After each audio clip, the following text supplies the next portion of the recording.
You're very welcome along to the brand new webinar series from Community Finance Ireland, supporting GAA clubs on and off the pitch.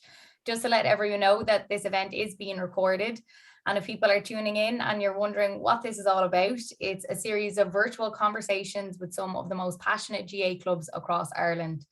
Over the last few weeks, we have been hearing from GAA clubs and local heroes all over the country on the challenges they are facing, how they're investing in their future through social finance, and about passing the baton on to that next generation of change makers in their communities. So it's been a really exciting and informative series. And just to introduce myself, my name is Aisling O'Reilly. I'm delighted to be hosting the webinar series.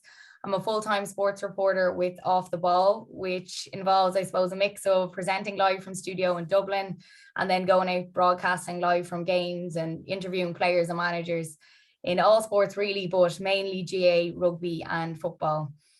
And personally then, I'm passionate about sport, both as a fan and as a player. I play for a Ratoath GAA club in County Meath, and I've been involved in my club there for over 20 years now. It's a massive part of my life, and I've definitely seen the growth in the club from when I started to how the improvement in facilities, I suppose, has really had that knock-on effect in the success within the club.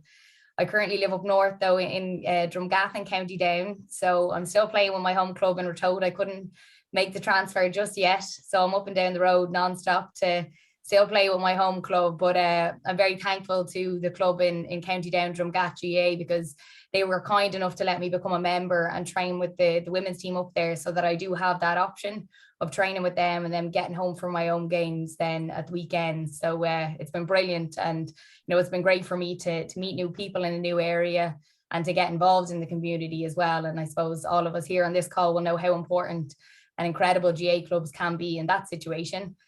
So that is loads about me. Let me introduce to you then our three panelists for tonight. We have Jim Codd, the treasurer of Ballyhea GAA in County Cork. How are you, Jim?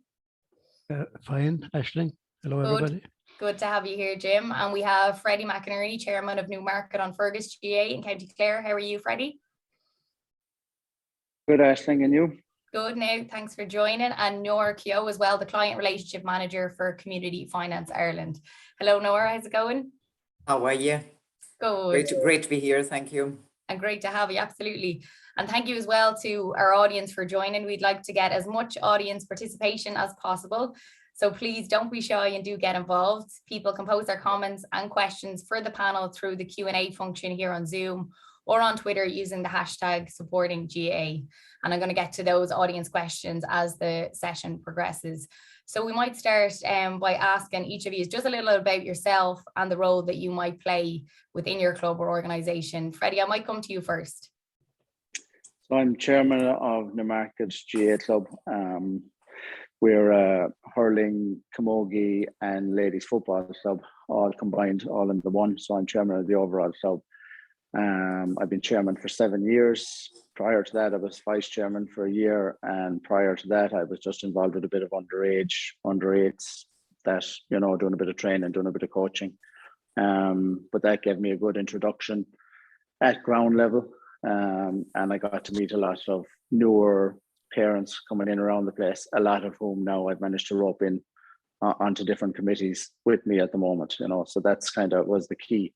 Prior to that, I wouldn't have played very much all the way up along. I would have been actively involved in UCG on the committee side in UCG as well when I was there, which is now NUIG.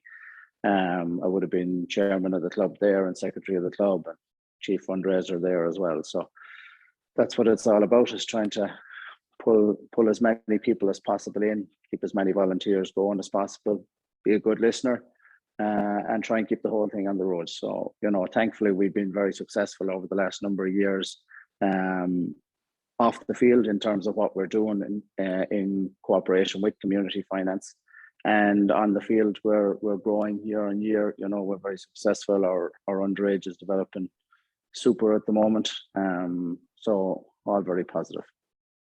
Brilliant, and that's great to hear. And Jim, do you want to tell us a little bit about yourself and the role that you play with Ballyhea? Okay, yeah. I've been involved with Ballyhea GAA Club since the mid-1980s, so I'm at it some time. But even at that, I'm not yet ready to claim that I'm a Cork man. I still wear the purple and gold. But my children were looking for Cork jerseys for about 3 years before Santi eventually gave in. See, that's a tough one to be able to Yeah. make that decision. We talked about that before. What do you Yeah. do when you're from Yeah. somewhere else, you move to a new place? Do you get them the jersey of whatever county you're living in? It's a tough one, Jim. Yeah, you have to do it. You have to give in. You have to give in. In my early years in the club, it was mainly with a bit of playing, but okay, it was a senior club, but I would have been playing at sort of junior B level. I wasn't exactly the cream of the hurlers in the area or anything like it, but I enjoyed playing. And then in early 2000s, 2002 or 3, I emigrated for a couple of years to Denmark. And when I came back in 2008 or something like that, I was asked if I'd get involved with the club again and on the committee and that. So I did. And within a couple of years, then I became treasurer, and that has been my role more or less since then. And so my focus is very much purely on funding and getting, various funding initiatives in place and keeping the club going in that way, So, okay, the club has hurling teams all the way down to under sixes and what have you, senior, junior. Football is kind of been reintroduced here quite a bit across the board also this year, which is, I think, proven to be quite good as well. And there also is a Camogie club involved. It's a separate club, but it's very much part of the whole setup. And they have quite a few underage teams and things now, and they sort of have moved up from junior to intermediate in Keogh also in a short space of time. So, so that's really it mainly. I mean, getting people involved, younger people involved in things wouldn't really be something that I would claim to have answers for or even any great ideas around, but I can certainly see that something needs to be done across the board, not just in our club, but in most clubs, I suspect, where you try to encourage more younger people to get involved.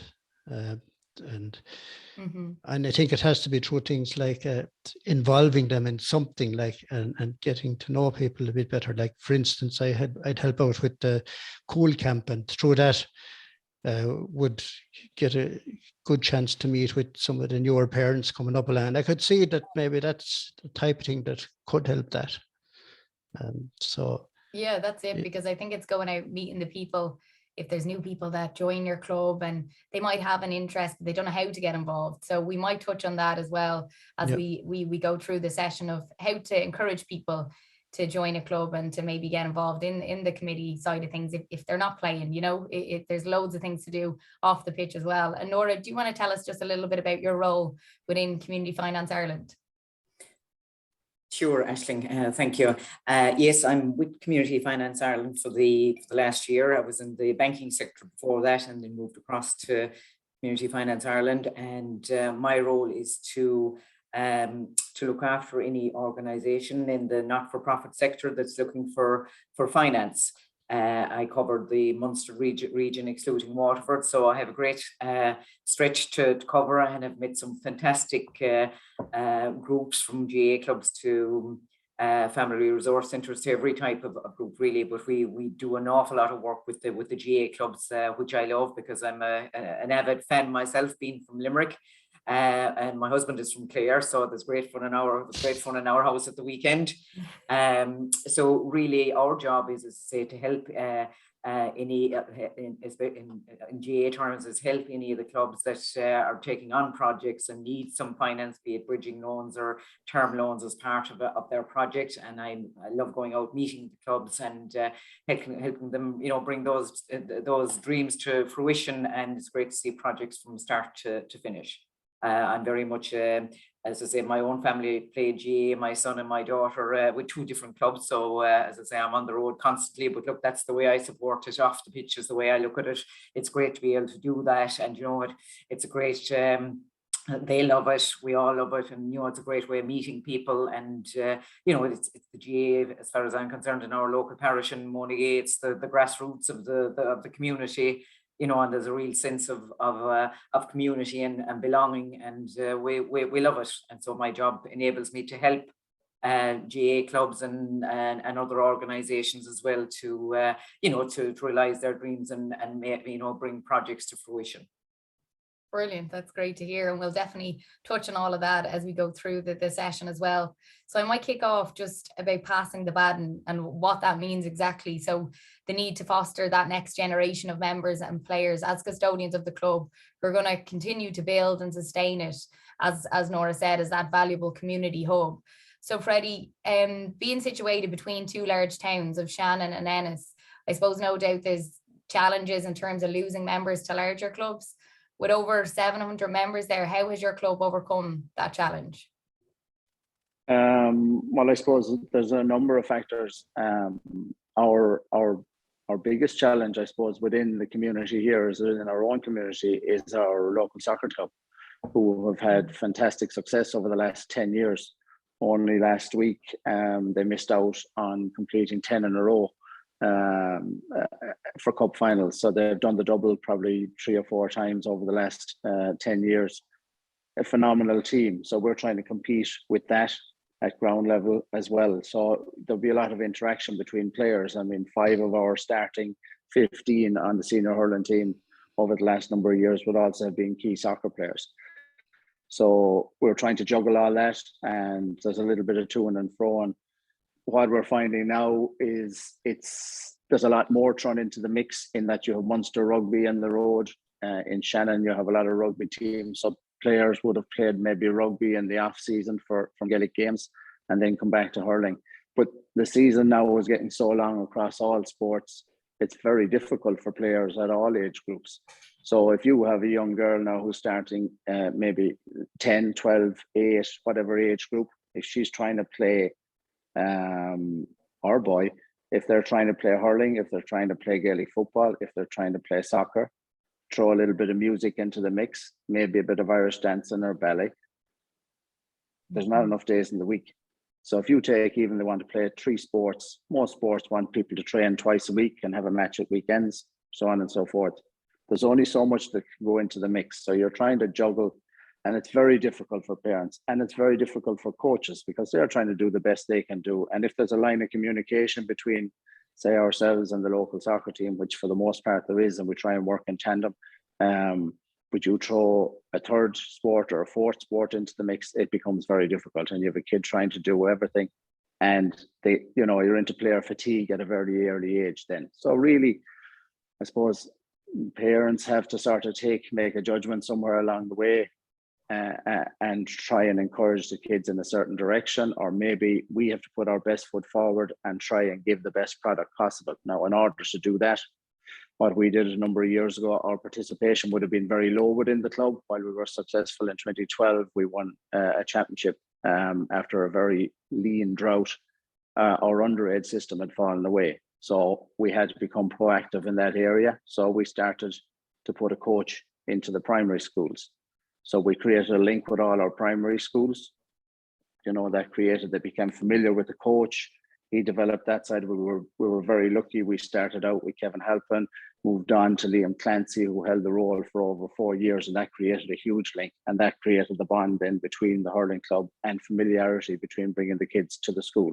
So you're trying to get kids at a young age, get them used to the place, because hurling, number one, is a very difficult sport to play, as you know. It's much easier to play football or to play soccer or any of those sports. You know, if you're starting at an early level and introduced to it and you enjoy it, it's great fun. But you have to catch kids at an early age. So look, we make no bones about it. We're trying to encourage kids into the field, and that has proven very successful. We've taken our participation rate at schools level from the low 30s up into the high 60s. You know, and that's male and female across the board. We'd have only 5% of a differential within the club between male and female participation. You know, of our 755 members, there's in excess, there's almost 350 female members. And the differential is greater probably at adult level than it is at underage. They're almost par for par up to the age of 12, and even from 12 to 18, there's only 5 or 6 in the difference between male to female of paid up members within the club at the moment. So you can see we're growing all as one. Now, of course, we're bursting at the seams as regards facilities. Our clubhouse hadn't been done up in over 30 years. And when it was built, it was state of the art. It was the best in the county. But like everything else, you kind of rest on your laurels maybe a little bit.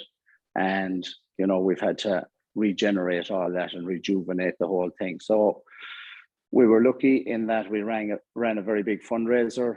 We employed one of these outside companies, Palace Marketing.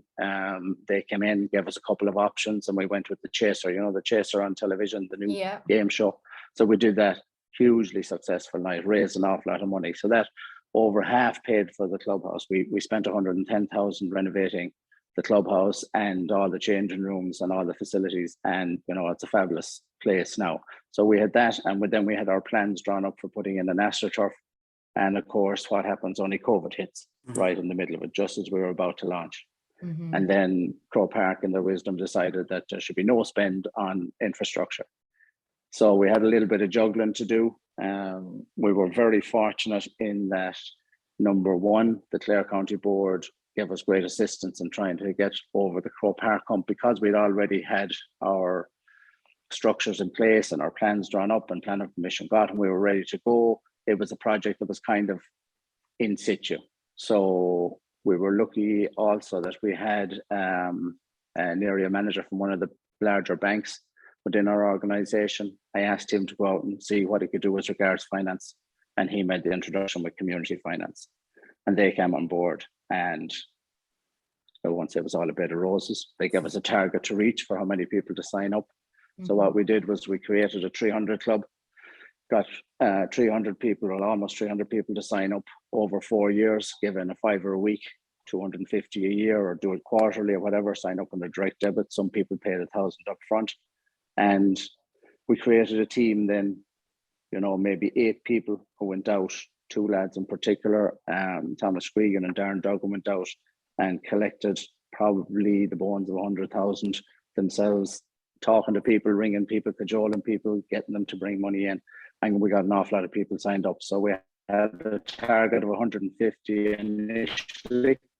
And once we got that in, that set us up, and we were up and running. So Brilliant. We were one of the successful clubs during COVID, you know, in that we got to build an AstroTurf. We got to redo our clubhouse, and the whole lot was done pretty much during COVID. And we've made great inroads as regards trying to pay back the loans and all that side of it as well. So all very positive.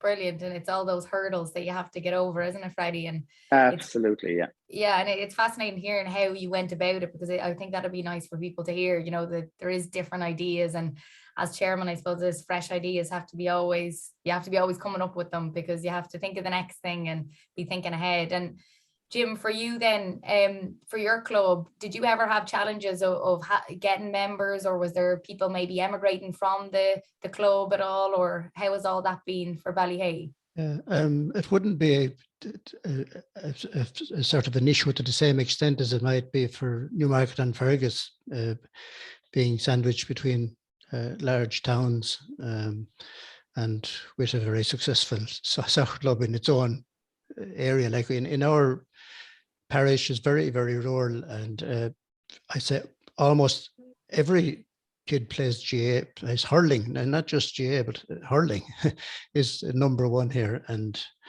in recent years, of course, the girls are very much moving more and more into Keogh as well, and with the successes that they have had. We're a smaller parish, all right. Like, I mean, our total population is only around 1,000. So we actually that creates very significant challenges, because we do need to keep everyone. Like, so even things like losing 1 or 2 guys to jobs in Dublin or London or whatever, and they leave you, and yes, particularly if they might be the better players, you do find that it's difficult to replace them and keep it going. Having said that, I mean, I think something that's really helped, and Freddie mentioned as well, is the whole thing of underage, is that in for the recent a fair number of years now, we've had a pretty active and developing underage facility for the hurling, and this year also for football, and also the Camogie club do similarly, and all that feeds into all that, and keeps the interest a little bit better there, and so look, I'm not saying that we wouldn't have the problem, because we certainly do. Like, I mean, we have some competition from other sports, like soccer in particular, I guess, because our local town, Charleville, is only 3 miles away. Quite a good few of the younger players are playing soccer as well, and so we have a similar issue to juggle, as Freddie mentioned, in that particular situation. But it's quite manageable. I mean, it just means we have to show a bit of flexibility with our training schedules and things as well, to fit in with that sort of thing. We wouldn't have a formal arrangement with them, but it just falls in place pretty well through the coaches. And the other thing is, we'd have players, some existing players and fairly recently retired players, fairly actively involved in the coaching of the younger teams as well, and that helps that as well. So look, we do have difficulty in keeping the team really sort of up to standards, and to be fair, they work very hard, and they really do put in great effort across the board on the field, and so you can see it. The standard is improving. Okay, we haven't won a senior title for some time yet, but still, we're kind of certainly. We had been intermediate for a while in the hurling, and now for a number of years we're back at senior and holding on there. So we'll be hopeful that we continue improving there, and in the not too distant future pull something off by way of success in that. That's it, Jim. Of course, it's all about that, and it's interesting to hear both of you talk about the grassroots, because Freddie, when you mentioned about the trainer going into the schools, I actually always remember one trainer that came into our primary school, and I still remember to this day, and how much of an effect she had on all of us, and how a lot of us are still playing today. So it's a really good thing, I think, to maybe keep up, and it might be something that people hear on this call that might bring into their own clubs as well. And Nora, you've been out, I suppose, meeting the people involved in these GAA clubs. What are the main challenges that you've come across that clubs might be facing? And I suppose in recent times, I suppose the biggest challenge I've seen, obviously, a lot of the GAA clubs have got fantastic support now through the sports capital grants, which is great, and it gives that part, it gives a chunk of finance that can be spent on badly needed projects. But I suppose what has happened in the last while is obviously the cost of construction and the cost of building has spiraled. So that has a knock-on effect for every project build. So a lot of the clubs are, they're looking at the costings, and the costings are going way up. So they're having to plug that gap either through borrowing maybe some additional term finance, or else going out fundraising for additional funds. So it's trying to find a balance there. To find that extra funds now is a challenge for projects, as Freddie said, that might have been on hold, and ready to take off, but were delayed because of COVID, now facing the challenge of additional, of the project being cost being a lot higher. So look, I suppose again, it's the clubs are sitting down looking at, where can we get that money from? How can we plug that gap? Do we need an extra term loan for that where we can help out with, or do we need to go back to our club members and see, can we get additional finance there, or is there any other way we can, maybe get donations into the club to bridge that gap? So I suppose that's a big challenge that we see at the moment with the clubs. And I suppose And I think both Jim and Freddie mentioned there, obviously there's a lot of, a lot of female players coming on from underage up to every level. And I suppose changing facilities are a big thing now for, especially the traditional clubs, may not have had, as I say, fit for purpose training or changing facilities for girls and boys, ladies and gents. So a lot of clubs are looking at that at the moment, as how they can address that and make, to have facilities fit for purpose for generations to come, not just for the current generation. So that's a big challenge at the moment, looking at that and how clubs can get to that position of having those changing facilities and that ready as part of the future. And look, as we said, it's a marathon, it's not a sprint. It's going to take time for that, but that's one of the other big challenges that the clubs have been talking to me about in the last while. Yeah, absolutely. And it doesn't happen overnight, that's for sure. And fundraising is massive in every club. And obviously there was 2 years of COVID and lockdown. So it meant a significant pause on those fundraising activities for many clubs. For you, Freddie, how have you overcome the challenges that COVID brought to your club? Well, I suppose your main driving, in most clubs nowadays is your club lotto. So that we put that on hold for a number of months while COVID initially kicked in, because we were into the great unknown. So trying to get that relaunched again was very difficult. And in fairness, we have 4 great people who kind of look after the lotto for us. Again, another segment. Carl, the 2 Siobhans and Ken, they drive the lotto for us here on a weekly basis. But you were without your pub lottos, you were without your local bingo lotto, you were without the schools lottos. So we had a lot of different things that kind of fell away. But what it did allow us to do was to increase the amount of online lotto sales, which I think most clubs have done at this stage now. While we wouldn't maybe have been as successful as we would have liked, we definitely over doubled what we were doing online, which was huge. And we have that side of it has grown tremendously. So we're back up now to where we were pre-COVID. So that in itself is fantastic. So let's say it takes 100 to 120,000 to run the club for a year.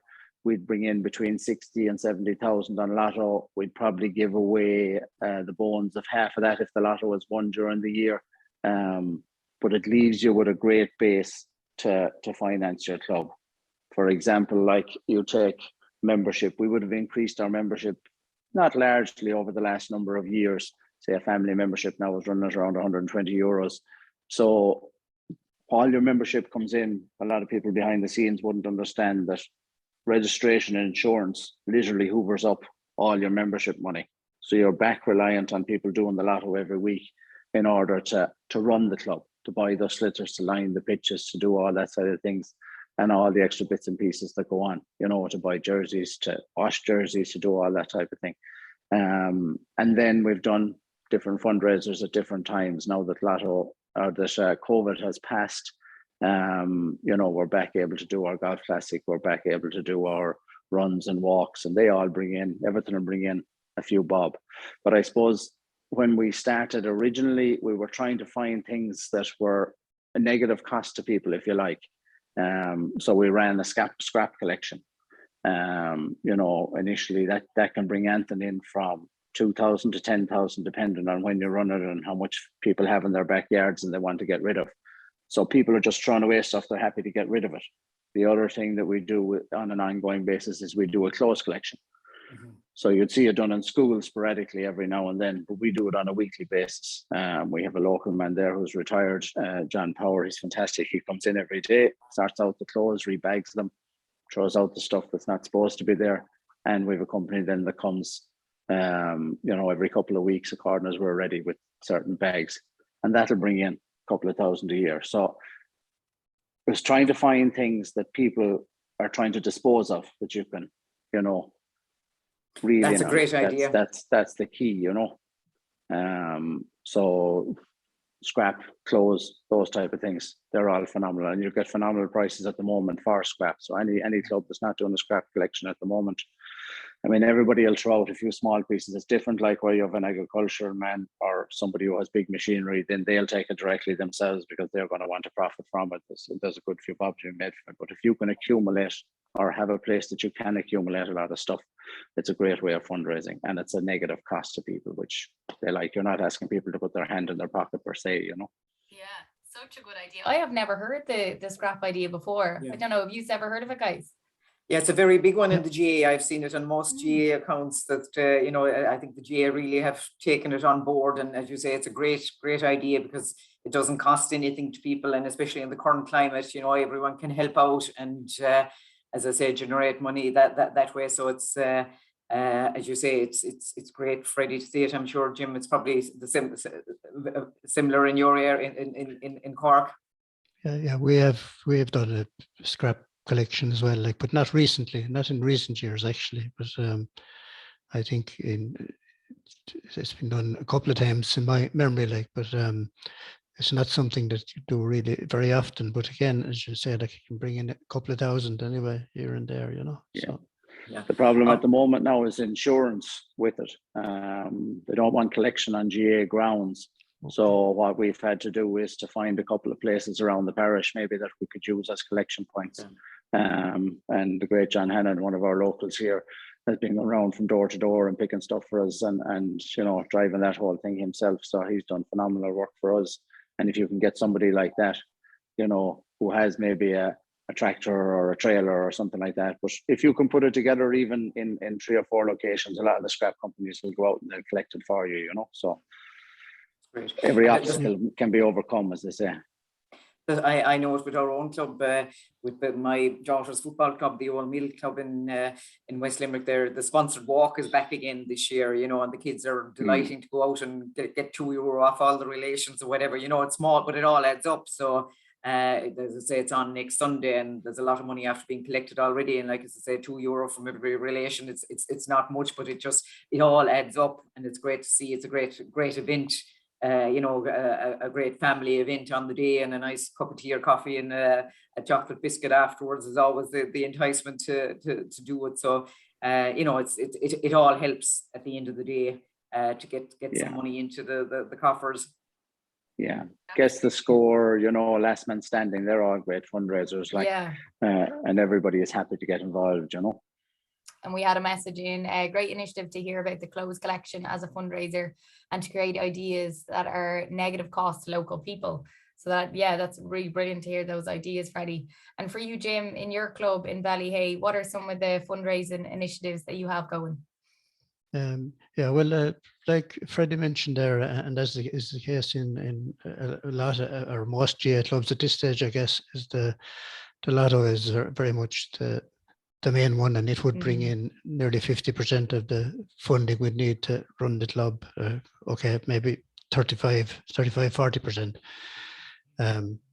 Being a much smaller club, of course, smaller population base, we wouldn't be bringing in anything like 60,000 that Freddie mentioned, but we'd certainly bringing in half of that. And again, maybe up to a quarter of that would be going away in prizes, of course.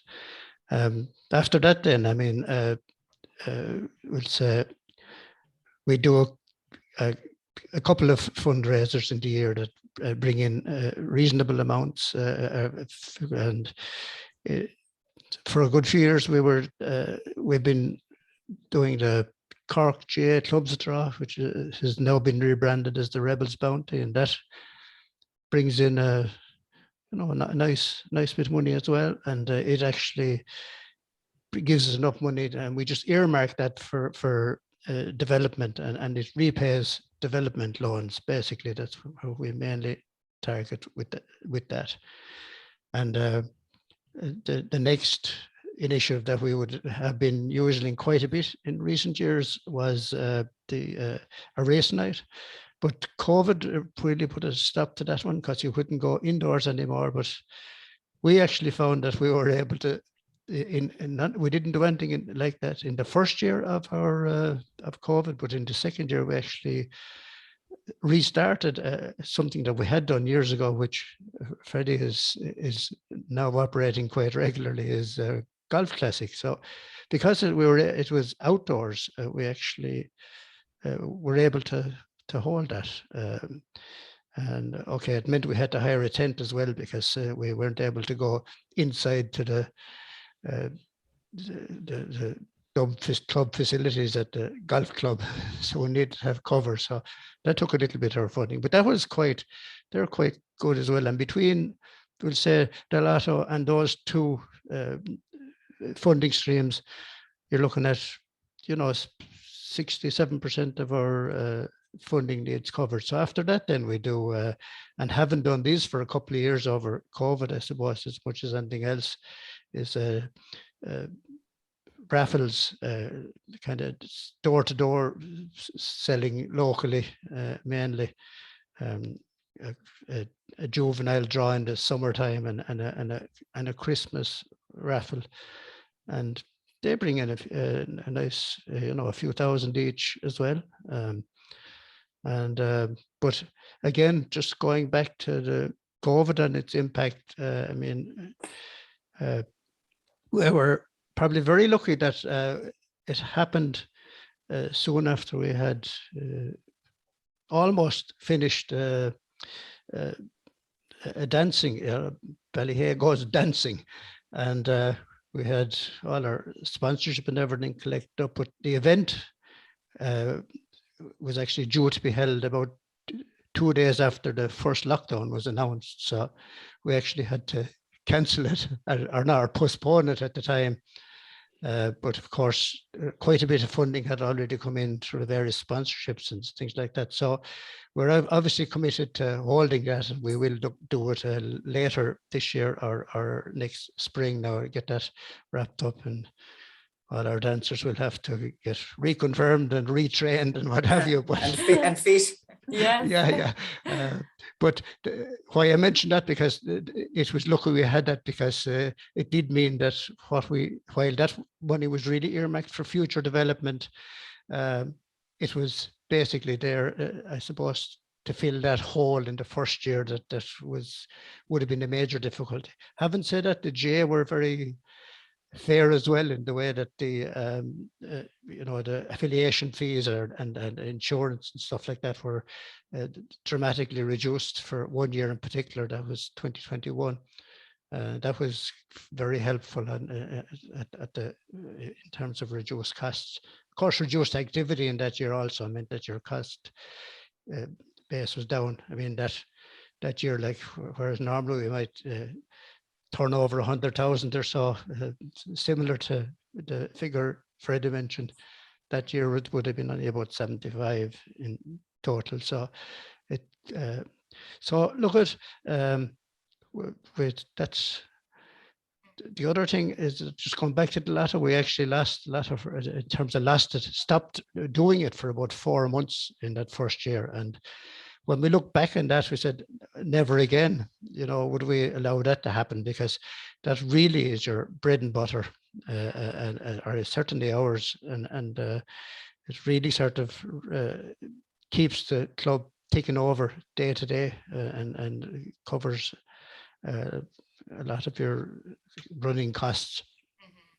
So we have it online Lotto already with very few participants. So we got a few more joining through online, but what we actually did was we found that we have the vast majority of the tickets we sold are sold locally through our excellent group of promoters, and the vast majority of those tickets are exactly the same ones every week.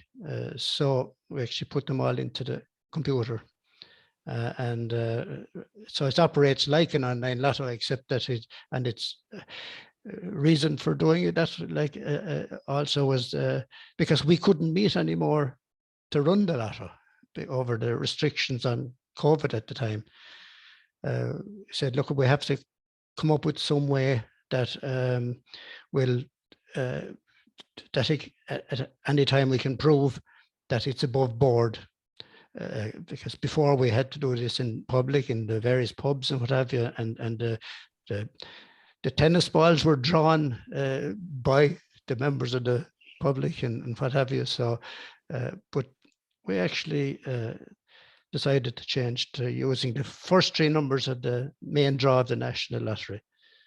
And as on our own, same draw, like basically, it was operating the very same other than that. And the tickets are basically published, and the extra tickets that are sold in the local shop, and we've only one local shop, local pub, we've only one in the parish left, and there's a neighbouring parish close by that sells them as well. A pub in Effin, a local a parish that's in County Limerick, but it's quite close to us here. And basically, they're added in manually, and they're all tickets are published before the 8 o'clock the draw, and the draw is run then. And that works quite well for us. And it has actually meant that over the couple of years since COVID, that we actually have, between everything, all of those things, we've got the sales, like Freddie has also achieved, we've got them back up to where they were, and even beyond a little bit. But probably doesn't have potential to go an awful lot further, being such a small parish. But Yeah, you have those so challenges. that's I don't know if there's anything else really around. That's brilliant. It's great to hear those initiatives. And in the club that I'm involved with up north in County Down, they just revamped their lotto. And just as we're talking about it, one of the things that they did was put iPads into the local shop and the local pub. So the iPad just, it's onto the wall, it's stuck onto the wall, and people can come in and just play that way, because so many people now don't have cash on them or whatever, they only have their card, so you can just scan your card and play that way. And another thing they have as well is a QR code on posters or online. So if you're on Facebook, that's a great way, because we did that as well. We have the QR code. I'm not sure that there are many using, but it's there anyway. Yeah, it's another way to catch people if they're online. So all of those things are great ideas. We might touch on then just the skill gaps in clubs, because this is really interesting. That, for a club to be successful, you need the treasurer, you need a PRO, a secretary, the fundraising committee, as we mentioned, and these are all roles that need certain skills. And at times, I suppose it can be hard for clubs to get people to fill those roles. Freddie, have you ever had problems trying to get people to fulfill those roles? Oh, for sure. When I came in initially, there was probably only 7 or 8 of us around the table, on the executive.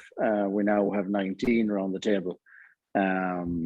And splinter groups off of those. We have a hurling committee, which probably has another 12 or 13 people on it. We have a lotto committee, which has 4 or 5 people on it. We have a development committee, which is another group that's together. So you have a lot of splinter groups off of it. But it's very important that, you can bring in people, and behind them, assistants who are ready to move into the role, or maybe not ready to move into the role, as the case may be, but there to lend a hand. The most important thing I found over the last number of years is that the jobs have become so big at every level that everybody needs a hand. So the more you can divide it up and break it down, so that people aren't, because everybody has a day job, everybody has something else to do, and you can't swamp them. I've seen over the last couple of years where somebody's come in and they've lasted a year because they're giving it their all, and really gone down the road of doing their best, and they're just wiped from it. They just don't have time for anything else. So if you can come in and do a bit, if everybody can do a bit, it's a bit like how do you eat an elephant, bit by bit. And that's the key, is not to swamp people, and to try and encourage people to take help, and to bring in others around them, and bring in their friends. If you're doing a lotto job, that you can bring in 2 or 3 people with you, and run the show from there. And the same with any fundraiser or anything like that. If you can get a few key people to drive it, it's all about sharing the load. Same with coaching now. Coaching has gone to such a high level. One fella can't come in and run 50 kids on his own. He's got to be able to pull in. And if you're lucky enough to have somebody who can pull those people in, then that's great. I often think back, we went to a seminar, a Munster run seminar, and TJ Ryan was there. And TJ is a great character. TJ was saying, he was asked from the floor, you know, how do you get people involved?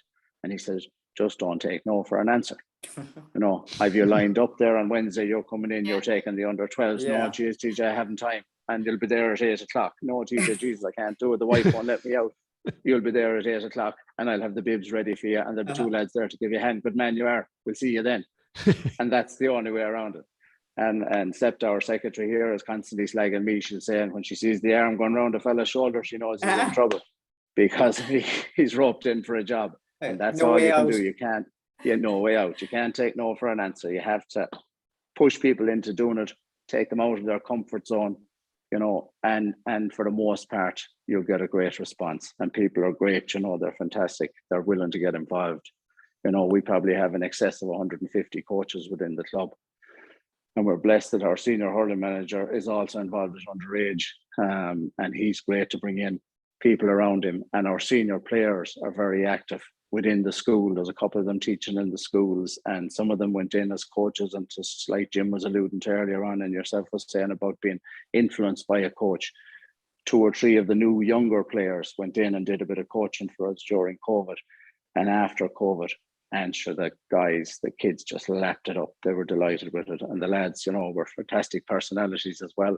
And that all helps to bring people in and keep the kids going. And then they're going to matches and they're watching and they're seeing their favourite player outside on the field. And we had a good run last year in the championship as well, which all helped to build the momentum, you know. And now the Clare are going well. We've given up the Munster to Limerick, but we're going to just come back and take the All-Ireland. You're not gone yet, Freddie. The back door now. Yeah. There's always hope. Great. No, absolutely, yeah, and that's great to see. And it's that whole can't see it, can't be it, and that is massive, you know, for these kids to be able to see those lads coming into the school, if they're the teachers that are going in training them, you know, and then they're out watching them on the pitch. You know, it has that knock-on effect. You know, It really is huge. And Nora, I suppose when you're out meeting the clubs, board consistency is probably key to seeing things work and happen and come to fruition. Exactly, and I suppose, you know, from our point of view in Community Finance Ireland, you know, the board is huge, you know, so how the board knit together the skill set that's there, you know, that obviously, you know, club, and obviously like Freddie, like Newmarket-On-Fergus and Ballyhea, you know, clubs are there for a long time, but you know, the board can change, and you have to it's the skill set of the board and how they knit together brings a project from start to finish. You know, yes, you'll have huge support from the club and everyone involved, but the board drives it, you know, so you have to have, you know, a consistency there and a skill set across the board, you know, that can take a project from start to finish.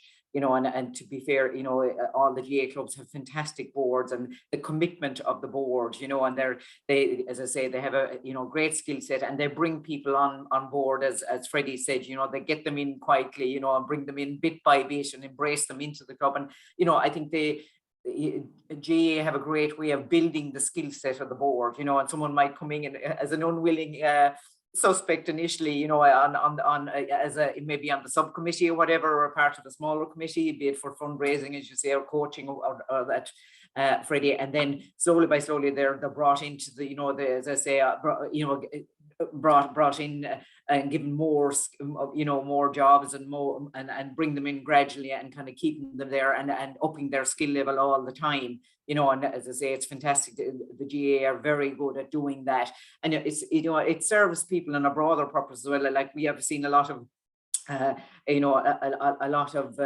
board members, you know, from the GAA that, you know, because of their involvement in the GAA club, they've used that, you know, in their own jobs and in interviews and all that. You know, it's a great way of building up a skill set as well, you know, for broader use outside of the GAA, you know. And I think that's you know, it's a key piece as well. And the GAA are, you know, it's a great way of developing skills for a younger generation by getting them involved in the, you know, as I say, the committees and the board and that.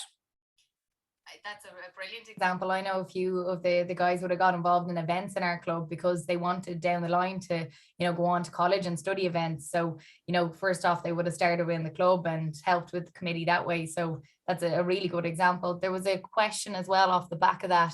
I might throw it to you, Jim. What makes a board knit together well? Is it the same backgrounds, that the kids know each other, different skill set? What is it that makes the board knit together so well? I'm not sure how best to kind of comment on that. I mean, obviously they need to have a bit of interest in the game and a bit of background, having worked together, having played together up along, and all the rest is very useful as well, but not essential, because I mean, I certainly didn't play underage with anyone because I didn't start play hurling till I was 20 years of age. Football and running were my things when I was young, and I didn't come to this area until I was in my 20s, and I certainly think that I've kind of found that I have been able to knit in with that group quite well. So I don't think it's necessarily essential that you have to come up, but that's very, very useful that a lot of people have that common bond, common background, lived experience together, because it keeps the group together quite well. And having the people with the different skills required for the different things is important, and I think it would certainly help with the, keeping blending together as a team also. Like, there isn't much point, I suppose, if you're missing someone with the capability of being a chairman or of being a secretary or whatever, and you have someone that's really under pressure then in the job, and that can't help the group dynamic. It's very difficult for a person like that that's maybe not necessarily the right person in the position to be able to even want to be there, because they're constantly under pressure. So look, I'm not sure if that really kind of answers your specific question, but it's the best I can. Yeah, it does, because I think everybody has lives outside of this. This is a massive part of our lives that we're involved and we volunteer, but everybody does maybe have jobs, or they've family, or they've kids, so there's a lot going on in the background. So I would think, being probably a good listener, and Freddie, you might be able to comment on this, probably able to delegate things as chairman, that you're not trying to do it all. It's not necessarily, everybody doesn't necessarily have to get along. Often it can, once you have people who are professional enough in their own areas, they don't have to know each other outside of it or be bus buddies and go to the pub afterwards. Great if that happens and you can get a certain dynamic from that. Often it's maybe not a bad thing if you have a couple of different people from different areas, and that maybe you get a little bit better interaction. It keeps us on our toes. Do you know what I'm trying to say? From a point of view of, you'll drive on, you want to work that bit harder, it keeps us focused. And you get a good bond that way. Often if everybody is pally and there's nobody asking the awkward questions, that can be a bad thing too. So you need a happy medium is often greater. Obviously you don't want somebody inside in the meeting who's causing tore every time they sit down. We've all had that on different executives. But if you can find that happy medium, it's great. But not to be afraid of not having everybody there to be a yes man. You want people who will ask you questions and will call you out if you're doing something wrong. You need that as well. Same as on a team dynamic. You need people there who are going to call you out. Look, you're not doing this right, or you're not doing that, or obviously there's a nice way of saying it, and you'll draw the best out of people. But you want the whole thing rolling along. But we're lucky enough in that we have a great accountant who's our treasurer, Jimmy Clancy. He's up there for the last week buying tickets, because and very persuasive is Freddie. Jimmy is, as I know, on the last fight. He has the gift of the gab, definitely. he had, but he's just one example. Like, you know, we have Shawnee McMahon, who's the vice chairman. Shawnee has played, refereed, coached males, females, played inter-county, refereed at adult level, at the highest level. He's involved at the moment with the county board.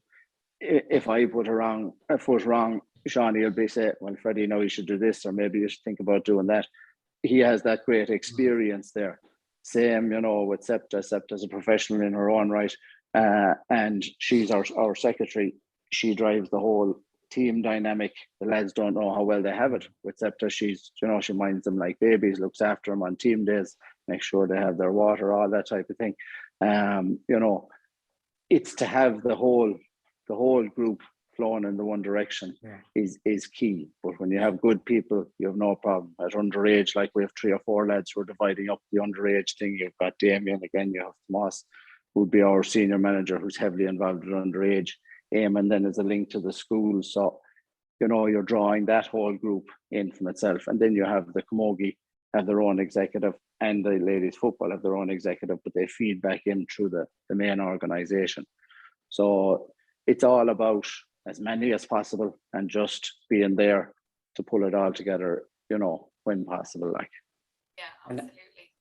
And asking the what if question, I think, you know, as you mentioned there about, you know, someone to, you know, is it not to be afraid to ask questions? What if we do it this way? What if we tried it that way? You know, to you know, to have everything on the table for discussion within reason.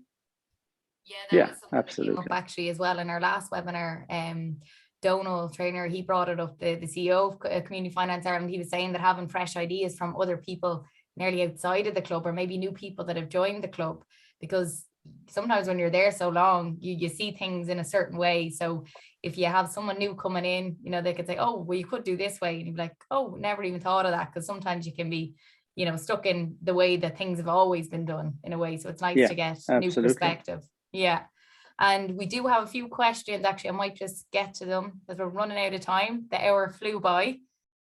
This one is for you, Nora. Is there a limit to the amount of money that can be lent to GAA clubs?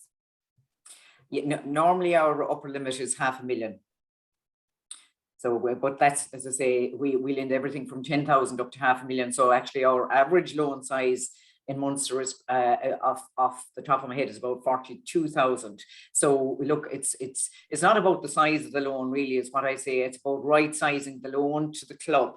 You know, so yeah, we might have done some of the larger loans, we would have done smaller loans. But to me, when I meet a club, it's about looking what's the right debt for the club, you know, that the club can carry comfortably. And it's really about a discussion with the club as to what that level of finance might be, what structure it might take, how much flexibility is needed, which way, you know, as in, you know, how the lent is paid back over, whether an interest only period is required. So really it's about right sizing the loan size to the club. And look, every club is different, but that's a discussion that I always have with every club, because, you know, if a club is carrying, obviously they might need bridging loan where they're getting grants and they need to spend the money before they can claim it back retrospectively. We look at that, and then we look at term loans. But as I said, the term loan size really is particular to each club, and it's about having a discussion with the club to see what the club is comfortable with and can service comfortably, because no one wants to be under pressure for you know, for loan repayment. So that's always a conversation that I spend a lot of time with clubs to see what's suited to the club and what can comfortably be serviced over a period of time. And is there a most popular form of social finance for clubs? I suppose the sports capital grants is obviously, I think it's over 1,900 organisations have been successful in getting sports capital grants. So that's bridging, as I mentioned there, those type of grants. You have to spend the money before you can claim the grants back. So we'd step in there and we did the bridging finance to allow the organisations and clubs get on with the projects and spend the money, and then they can claim back the grants and repay back our bridging loan. So that's probably, you know, that's our most popular type of finance at this point in time. But as I say, on foot, on the back of that, a lot of clubs, especially in the GAA, would need some term finance as part of the building blocks of the finance. So to me, the way I look at it, is part of the overall package of the finance. So there might be a term loan needed for a particular amount to finish off that project, or maybe do some part of the project that might otherwise be postponed for a couple of years until there was other finance available. So the term loan, as I say, is also very popular, and something that I always, that I discuss with clubs to see, is it something that they might need now or into the future. Well, there's something for everyone, that's for sure. Exactly. Well, unfortunately then, but that is all we've time for this evening. That era definitely flew by. I hope you all enjoyed it and found it informative. And don't forget, this is the third in a series of free panel discussions. The next discussion is going to take place on Thursday, the 9th of June at 7 p.m. And it will focus on the team of supporting GAA clubs on and off the pitch in Connacht and Donegal. And as always, you can register for the events and find out more of how social finance works and how it can support your club at communityfinanceIreland.com. A massive thank you to our panelists, Jim Codd, the Treasurer of Ballyhea GAA, Freddie McInerney, Chairman of Newmarket-On-Fergus GAA, and Nora, Keogh, Client Relationship Manager for Community Finance Ireland. And thank you to the Community Finance Ireland team, and most importantly to all the attendees for joining us this evening. We'll be back again Thursday, the 9th of June at 7 p.m. Good night.